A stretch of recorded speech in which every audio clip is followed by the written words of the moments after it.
রিপন, তোমাকে ছাড়া আমার আর একা থাকা সম্ভব নয়। চলো না, আমরা বিয়ে করে নিই। সুমনা, আমিও তো চাই গো, তোমাকে খুব মিস করি। তোমার কাছে যেতে ইচ্ছা করে। বলছি শোনো না, কালকে একবার আমার সাথে দেখা করবে? আসলে তোমাকে তো কোনোদিন দেখিনি, আর তোমারও দেখা হয়ে যাবে বিয়ের আগে। বলো না গো, দেখা করবে? আচ্ছা, বেশ বেশ, শোনো না, একটা ভিডিও কল করি প্লিজ। রিপন, না না, নো ভিডিও কল। কাল একদম সামনাসামনি দেখা করব। আচ্ছা শোনো না, কালকে বিয়ে করিনি আমরা, ঠিক আছে? আমি সব ব্যবস্থা করে রাখছি। সুমনা, পাগল একটা। আর আমাকে যদি সামনাসামনি দেখে তোমার পছন্দ না হয়, তাহলে? রিপন, হাসালে তুমি। তুমি তো আমার পছন্দ অপছন্দের ঊর্ধ্বে চলে গেছে গো। তুমি তো আমার একমাত্র ভালোবাসা। তুমি কি জানো, তোমার ছবি আমার মনে রেখে দিয়েছি? সুমনা, তো আমার মনের ছবির সাথে যদি বাস্তবের ছবির মিল না থাকে, তখন আমার হাতটা ছেড়ে দেবে না তো? রিপন, ভগবানের দিব্যি, কোনো দিনও যাব না। বেশ, তাহলে কালকে দেখা হোক। সুমনা, বেশ, কখন যাব বলো? রিপন, আচ্ছা, আমি তোমাকে আধ ঘন্টার মধ্যে ফোন করে সব বলে দিচ্ছি, কেমন? সুমনা, বেশ। তারপর রিপনের সাথে দেখা করার জন্য হাতে গোলাপ নিয়ে অপেক্ষা করছিল সুমনা। পিছন থেকে রিপন এসে সুমনাকে এসে বলল, সুমনা। সুমনা পিছন ফিরল আর অবাক হয়ে গেল। সুমনা, আপনি? রিপন, সে কি, আমাকে চিনতে পারলে না? আরে, গলা শুনেও বুঝতে পারলে না?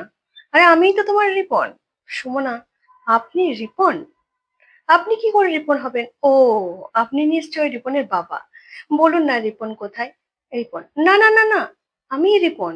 সুমনা, কিন্তু রিপন যে বলেছিল ওর বয়স 25। রিপন, কেন, আমার দেখে কি মনে হচ্ছে? কত বয়স আমার? সুমনা, 50। রিপন, ধুর, কি যে বলো। যাকগে, আমি যেমন তোমাকে মনে মনে ভেবেছিলাম, তুমি কিন্তু তার থেকে অনেক সুন্দর। তারপর রিপন একটা গোলাপ বের করে সুমনার হাতে দিল।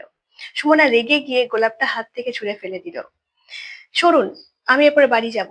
রিপন, আমার ভালোবাসার কোনো দাম নেই তোমার কাছে? আমার বয়সটাই তুমি শুধু দেখলে। সুমনা, কিন্তু আপনি, আপনি আমাকে তো মিথ্যা কথা বলেছেন। কেন, সত্যিটা বলতে পারলেন না? রিপন, যাকগে, যা হয়েছে বাদ দাও। আমাকে যখন তোমার পছন্দই না, তখন চলো, আমি তোমাকে বাড়ি দিয়ে আসছি। সুমনা, থাক থাক, আমাকে নিয়ে আপনাকে এত ভাবতে হবে না, আমি নিজেই চলে যেতে পারবো। রিপন, এরকম করো না প্লিজ। তোমার সাথে অটোতে অনেকটা পথ যেতে পারলেও আমার একটু শান্তি লাগবে, এটাই আমার জীবনে অনেক পাওনা। তারপর সুমনা কিছুটা বিরক্ত হয়ে রিপনের সাথে অটোতে অটোতে উঠলো। তারপর অটোটা এসে দাঁড়ালো রিপনের বাড়ির সামনে।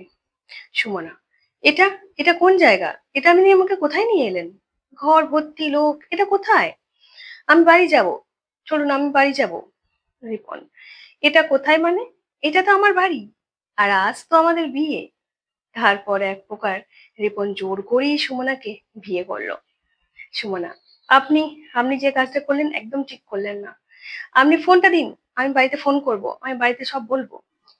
ফোন তো দেবই, কিন্তু যতদিন না তুমি আমাকে স্বামী হিসাবে মেনে নিচ্ছ, ততদিন পর্যন্ত ফোনটা দেবো না। তুমি যেদিন আমাকে স্বামী হিসাবে মেনে নেবে, আমি তারপর দিনই তোমাকে ফোনটা দিয়ে দেবো। ভিডিওটা আমার ছোট্ট বোনেদের জন্য। তোমরা জেনে শুনে না দেখে কারোর পাতা ফাঁদে পা দিও না, না হলে তোমাদের জীবনটাও ঠিক সুমনার মতনই ধ্বংস হয়ে যাবে। খুব সাবধান, ছোট্ট বোনেরা। ধন্যবাদ। আমার ভিডিওগুলো যদি ভালো লেগে থাকে, অবশ্যই লাইক শেয়ার কমেন্ট করতে একদম ভুলবে না।